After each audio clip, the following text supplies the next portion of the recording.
Hello and welcome! My name's Heather. I'm a registered professional counselor and a certified life coach, and I'm a huge fan of Gilmore Girls. Today, I'm going to be analyzing the Bracebridge dinner episode. I've gotten a lot of requests for this episode, so let's get to the show. Hey. Lorelai invites the town of Stars Hollow to an elaborate feast at the Independence Inn. There's food, costumes, horse-drawn sleighs, and it seems like a really cool event. No, he was coming. Jess. Yeah, is that a problem? Not really. It's just that he got into this fight with this guy at school, and when I broke it up, he started it on me. He hit you? He tried. There hasn't been much interaction between Dean and Jess up until this point. Earlier in the episode, we see Jess fighting someone at school, and Dean tries to break up the fight. And we clearly see Jess trying to attack Dean. Dean even confronted Jess about it at the time and said, "You saw it was me. Why did you try to hit me?"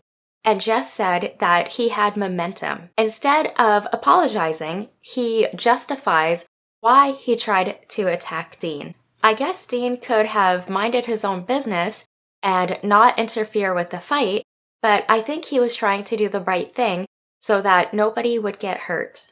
Why would he do that? Don't ask me to explain that, jerk. Better not do that all night. I wonder what Jess was also thinking. What would be the point if he fought Dean? If, at this point, he has feelings for Rory, he must know that beating up her boyfriend would ruin his chances with her. The other thing is that he doesn't have much to lose, and he doesn't really care about the consequences. I mentioned in one of my other videos that it's possible that Jess has conduct disorder. The only reason why I would suspect this is because he shows some of the common behaviors, such as aggressive behavior, like fighting, destructive behavior, like vandalism, and his prank in front of Dosie's Market, deceitful behavior, such as lying and shoplifting, which he's done around town. It's possible that Jess has low self-regulation. Self-regulation is the ability to monitor and manage your energy states, emotions, thoughts, and behaviors in a way that is acceptable and produces positive results, such as well-being, loving relationships, and learning. Sometimes people who have poor self-regulation do things on impulse without thinking about future consequences. Again, total speculation on my part. What are you doing? Well, I heard it was toothless sleigh, no more, no less. Where did Jess come from?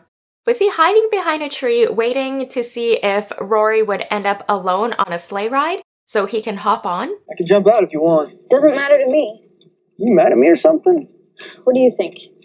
I can't read your mind. It's common for us to think that other people should know how we're feeling. I see this a lot with my couples and my sessions, and even I do this sometimes with my partner. But it's important for us to remind ourselves that people are completely separate from us. We can't read their minds, and they can't read ours. And that's why it's important for us to be comfortable with recognizing and then expressing our feelings in a functional and productive way. So it's great that Jess said straight up, "I can't read your mind," because sometimes we need that reminder. So let's see what Rory says. You got into a fight with Dean. Dean? My boyfriend. He's still your boyfriend? Okay, you can jump out now. Jess plays dumb and pretends he doesn't know who Dean is when he clearly does, because then he says, "Oh, he's still your boyfriend?" Even with this statement, he's already undermining their relationship, first by indicating that Dean is not memorable, and then by following up with that question as if he's surprised they're still together or that it's lasted this long. I don't know about you, but if someone were to say that about my partner, I would be offended too. Maybe he also asked that to indicate that he's potentially interested in dating Rory.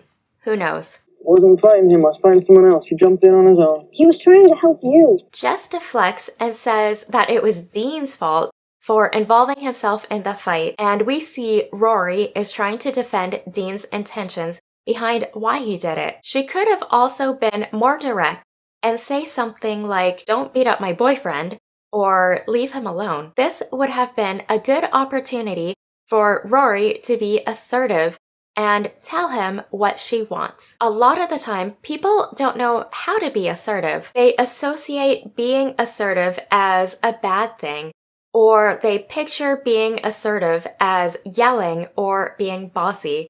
And it's particularly difficult for females to be assertive because society has taught us that we need to keep the peace and we need to be flexible, etc., etc. Being assertive means communicating your needs in a functional and respectful way so that others can understand what your needs are. We all have needs, but we don't always communicate what those needs are, and then that's where we experience conflict. Why were you fighting in the first place? Because Chuck Presby's a jerk.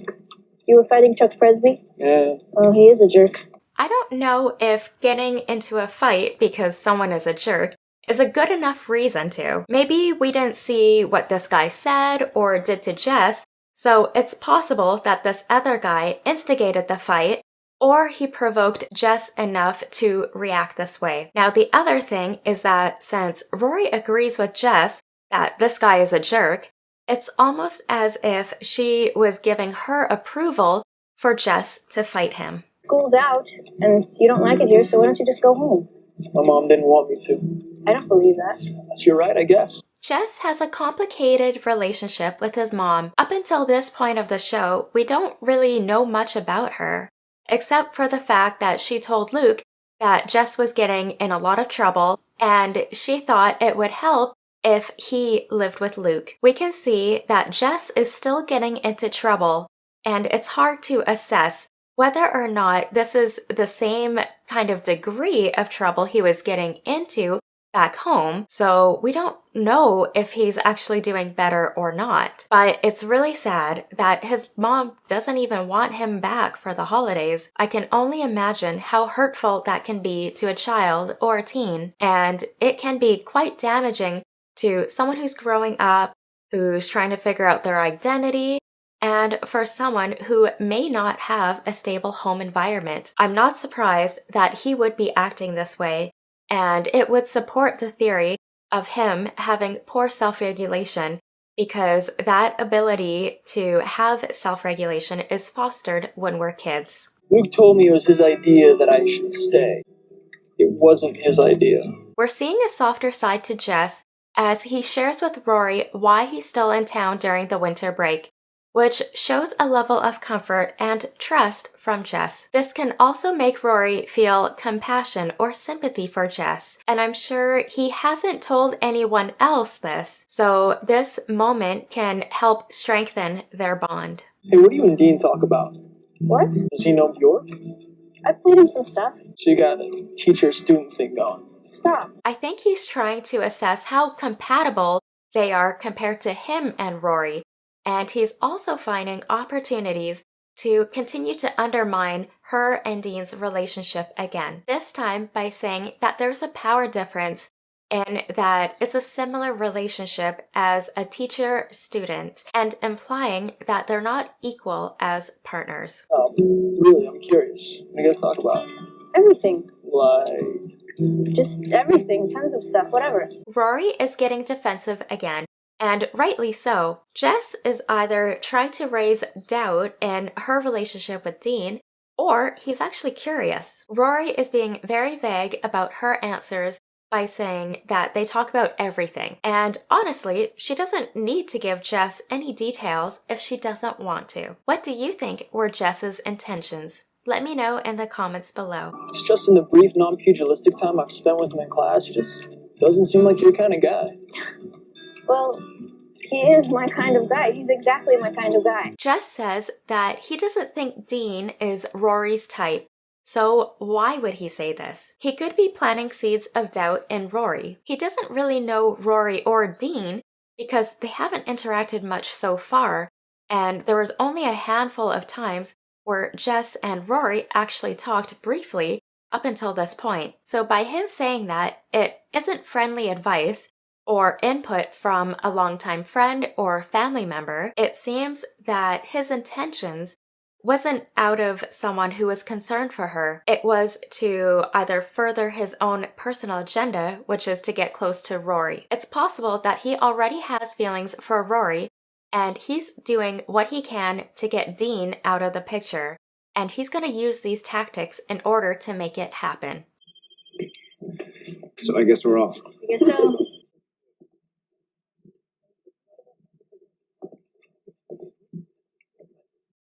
Jess was clearly checking out Rory. I don't think she was reciprocating those vibes back to him. I mentioned in a previous video that Dean is really intuitive when it comes to reading Rory, and I think he's already picked up on some sort of connection that Jess and Rory have. Now, this can further bring up feelings of insecurity or jealousy that Dean has, right?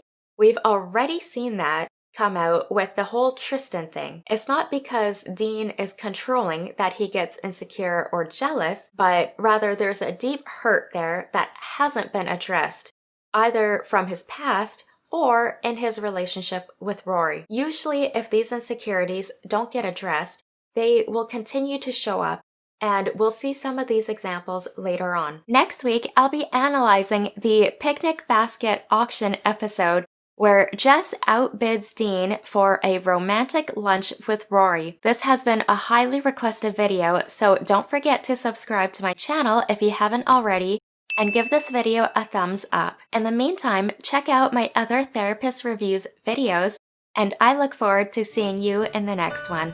Until then, be kind and love yourself.